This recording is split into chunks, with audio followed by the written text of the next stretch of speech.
Bonjour et bienvenue dans Uppercut by Pastor G. Heureux de partager cette exhortation avec vous sur les prémices. Vous allez vous en rendre compte dans un instant, c'est une exhortation orientée.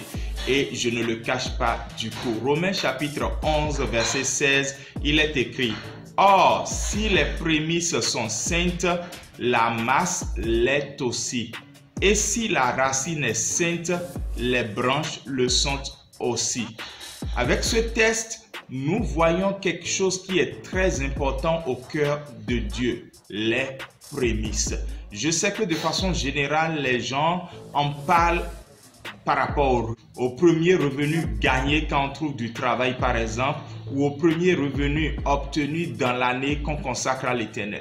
Mais là n'est pas du tout mon sujet. Je pense que nous devons déjà penser aux prémices quand nous lisons Matthieu chapitre 6 verset 33. Cherchez premièrement le royaume de Dieu et la justice de Dieu, et toutes les autres choses vous seront données. Parce que lorsque le premier est saint, le reste est sain. Lorsque le premier est sécurisé, le reste est sécurisé. Lorsque le premier est béni, le reste est béni. Mais je ne peux pas ne pas partager avec vous un peu ce que la Bible dit de façon générale sur les prémices avant de venir à ce qui nous concerne aujourd'hui. Les prémices sont dans la Bible comme recommandation divine, aussi bien dans l'Ancien Testament que dans le Nouveau Testament. Il est offert à Dieu dans l'Ancien Testament comme prémisse le premier-né qui est consacré à Dieu, les premiers fruits de la récolte qui sont consacrés à Dieu, les premiers fruits du céréal, du vin, de l'huile, de la laine qui sont consacrés à Dieu, les premiers fruits des arbres qui sont consacrés à Dieu, du bétail qui est consacré à Dieu et les premiers fruits de toutes choses tout simplement. C'est là où Proverbe chapitre 3, le verset 9 est très célèbre et ce texte dit exactement ceci: honore l'Éternel avec tes biens. Je reviens sur mon étude biblique en disant que dans l'Ancien Testament toujours, les enfants d'Israël avaient pris les prémices très au sérieux. Avec la loi de Moïse, c'était sérieux. Après les îles, c'était sérieux. Avec le nouveau temple, c'était très sérieux. Et dans le Nouveau Testament, qu'en est-il? Dans le Nouveau Testament, Christ est le premier fruit des ressuscités. Et parce que Christ est ressuscité, nous avons aussi l'assurance que nous ressusciterons. C'est ce que Paul nous dit dans 1 Corinthiens chapitre 15. Le Saint-Esprit est la première bénédiction que Dieu nous donne. Cela nous donne l'assurance que toutes les autres choses pourront être données parce que celui qui donne le plus peut donner le moins. Si par la nouvelle naissance Dieu nous donne le Saint-Esprit, je ne vois pas ce qu'il ne pourra pas ne pas nous donner par la suite. Mais ce que j'aimerais nous faire comprendre ici en apportant cette exhortation en uppercut, c'est que chaque chrétien doit donner la prémisse dans une année, mais la prémisse de sa vie, la prémisse de son temps, une consécration réelle. Souvent, la plupart des assemblées font beaucoup de tapage pour finir l'année et laissent l'année débuter sans rien faire. Il vaut mieux finir excellemment parce qu'on a bien commencé. Il faut commencer très fort afin de finir avec excellence. Mais là, malheureusement, nous ne commençons pas fort et nous espérons finir avec excellence avec beaucoup de bruit.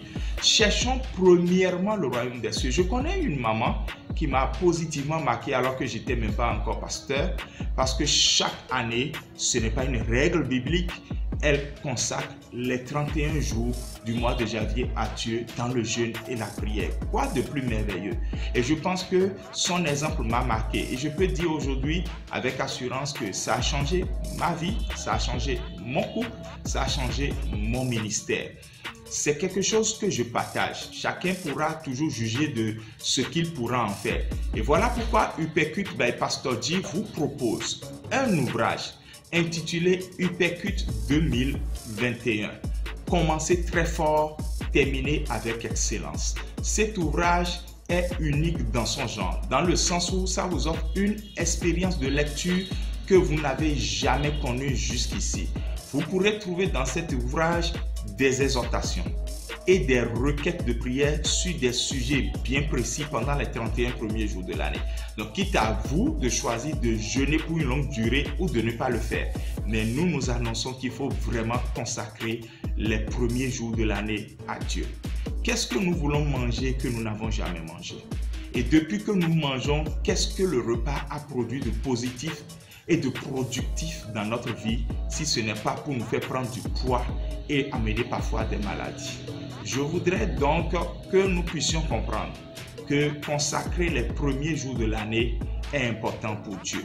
Avec ce livre, vous découvrirez des liens hypertextes, donc soit des URL, soit des QR codes qui vous renvoient dans d'autres ressources, toujours pour une journée. Donc pour une personne qui dira par exemple, je veux jeûner chaque jour du mois de janvier, il ne manquera pas de ressources. Il aura de la matière pour prier et pour jeûner, pour parler à Dieu. Et ce guide ne remplacera pas votre Bible. Ce guide vous orientera un peu plus dans l'intimité avec la parole de Dieu. Nous vous recommandons donc d'avoir ce guide avec vous en version papier pour vous qui êtes à Cotonou et environ. Le guide sera lancé le dimanche 27 à El Shaddai Place to Be et présenté à 16h. Donc, pour ceux qui ne sont pas à Cotonou, vous pourrez l'avoir sur Amazon la semaine prochaine. Nous vous donnerons le lien utile en son temps pour pouvoir l'avoir. Et nous vous donnons cette assurance que vous ferez avec 2021 une année de marche avec le Seigneur. Uppercut by Pastor G, c'est la vision du Seigneur. Continuons par la déployer tel que le Seigneur le veut. Cherchons premièrement le royaume des cieux et la justice de Dieu. Le reste nous sera donné. Si le premier est saint, tout le reste est saint. Si le premier est béni, tout le reste est béni. Amen. Shalom.